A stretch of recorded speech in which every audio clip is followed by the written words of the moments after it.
Olá, pessoal! Na última aula, nós vimos as formas de uma proposição. Nessa aula, a gente vai discutir um pouquinho como que a gente olha para uma proposição e afirma se ela é verdadeira ou falsa. Então, para essa avaliação, a gente utiliza a lógica pura na matemática. A lógica pura é muito importante, porque uma vez que eu comprovo a veracidade de uma proposição, ela vai ser sempre aceita como verdade. Por exemplo, até hoje utilizamos o mesmo teorema de Tales lá de antes de Cristo. Isso não acontece em outras áreas, como por exemplo em geografia. Lá na época de Pitágoras, a Terra tinha o formato de um cubo para eles. Então, na navegação, eles tinham muito receio que quando um navio chegasse aos extremos do cubo, ele ia despencar no vazio. E hoje em dia a gente sabe que isso não é verdade. A Terra tem o formato de uma laranja com os polos achatados. Então, para nossa felicidade, quando uma proposição matemática é verdadeira ou ela é falsa, ela vai continuar assim para sempre. Tá, mas e o questionamento é: como que eu vou saber se uma proposição é verdadeira ou se ela é falsa? Então, para isso, a gente precisa tomar bastante cuidado, avaliar com calma, que é o que nós vamos ver no exemplo a seguir.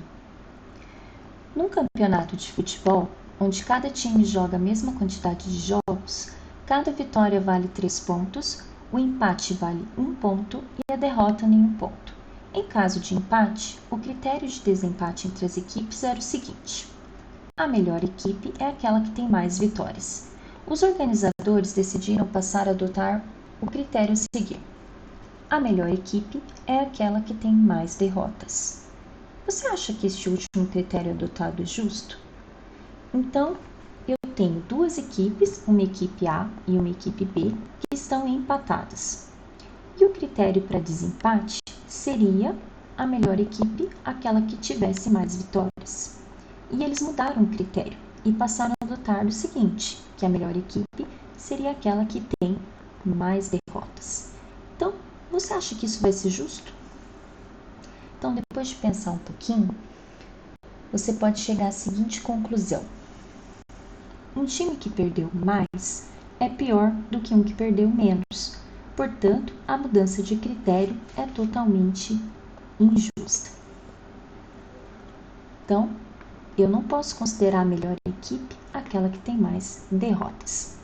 Então, isso é uma conclusão que a gente pode fazer olhando o problema sem pensar matematicamente. Porque, na verdade, quando a gente coloca todas as hipóteses e faz alguns desenvolvimentos com ela, a gente verifica que, se a gente considerar uma equipe a melhor equipe pelo primeiro critério, ela também vai atender o segundo critério. Então, na verdade, esses dois critérios, eles vão ser equivalentes. Mas é claro que isso não é óbvio de enxergar. É preciso fazer algumas continhas aqui para conseguir chegar nesse raciocínio.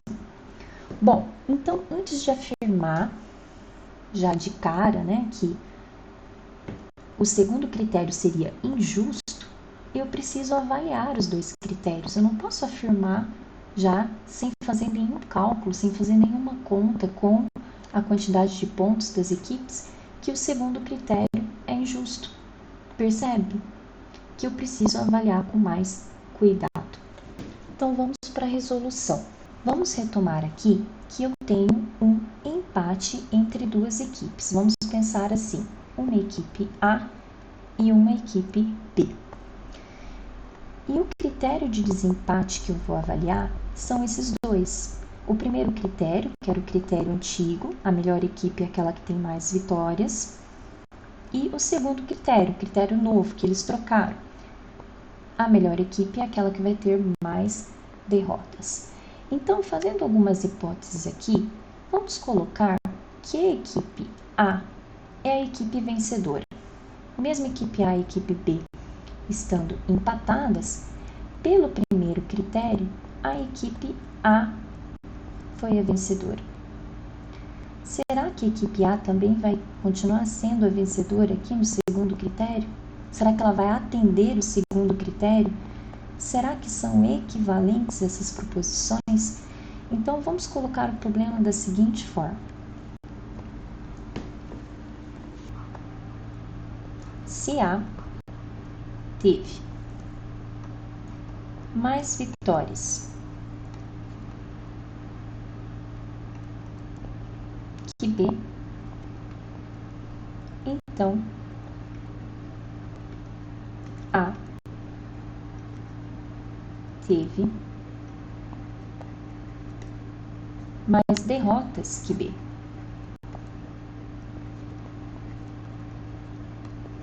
Observem que eu estou colocando a equipe A como vencedor, né? Ela saiu de desempate, né? Nesse critério de desempate. Então, a equipe A, ela vai ter mais vitórias do que B, então eu estou usando o primeiro critério. E isso implica que a equipe A vai ter mais derrotas que a equipe B, ou seja, ela está atendendo o segundo critério. Chamando de D1, E1 e V1.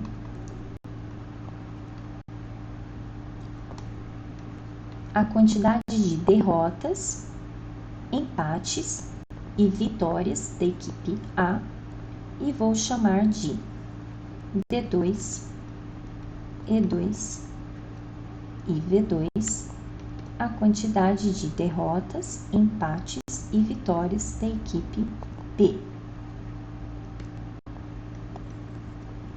Que essas são as variáveis do meu problema. Outras informações muito relevantes do meu problema é a seguinte: em um campeonato, todas as equipes elas jogam a mesma quantidade de partidas. Então, eu tenho aqui uma equação. O mesmo número de derrotas, empates e vitórias da equipe A é igual ao número de derrotas, empates e vitórias somados, né, da equipe B. Então, uma equação que a gente tem aqui é a seguinte: as derrotas mais os empates mais as vitórias é a mesma coisa, né, da equipe A, vai dar o mesmo valor, mesmo número, que derrotas, empates e vitórias da equipe B. Isso é uma equação. E, como hipótese, eles estão empatados, né? Equipe A e equipe B. Eu estou avaliando um critério de desempate. Então, o número de pontos é o mesmo. Tá, mas o número de pontos é o seguinte: para derrota, eu não tenho nenhum ponto. Para empate, eu tenho um ponto. Então, seria uma vez o E1 aqui. E para vitória, cada equipe ganha 3 pontos. Então, eu tenho 3 vezes o número de vitórias, porque para cada vitória, ele ganha 3 pontos. Mesma coisa aqui, ó. Derrota não vale nada. O empate vale 1 ponto, então eu tenho uma vez E2, que é a quantidade dos empates, e 3 vezes V2, porque é 3 vezes a quantidade de vitórias. Então, essas duas equações vão nos ajudar bastante, nós vamos trabalhar bastante com elas. E agora, eu volto para o meu problema aqui, ó. Se A teve mais vitórias que B, então A teve mais derrotas que B. Então, qual que é a minha hipótese? Então, vou marcar aqui de vermelho. A minha hipótese é essa aqui, ó. A teve mais vitórias que B. E depois a minha tese é essa parte aqui, ó. Vou chegar aqui, vou concluir que A teve mais derrotas que B. Então, essa aqui é a minha hipótese e essa aqui é a minha tese, ok? Então, deixa eu voltar aqui para o azul. Como que a gente pode equacionar isso? O número de vitórias de A é maior que o número de vitórias de B. Então, eu vou ter aqui uma outra equação, ó. V1 é maior do que V2, ok?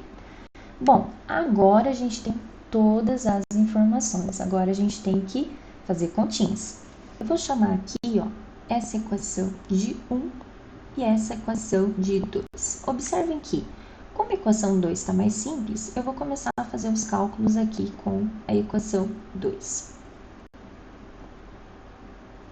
Vou passar uma linha aqui para ficar separado e vamos lá. Bom, lá da equação 2, pensando já em usar essa equação aqui, V1 maior do que V2, eu vou isolar essa expressão V1 e V2 aqui, ó. Então, da seguinte forma, observem que eu posso colocar aqui, ó, 3V1 menos 3V2 é igual a E2 menos E1, certo? Colocando em evidência, isso implica que V1 menos V2 é igual a E2 menos E1 sobre 3, ok? Observem que V1 menos V2 é um número positivo. Por quê? Porque V1 é maior do que V2.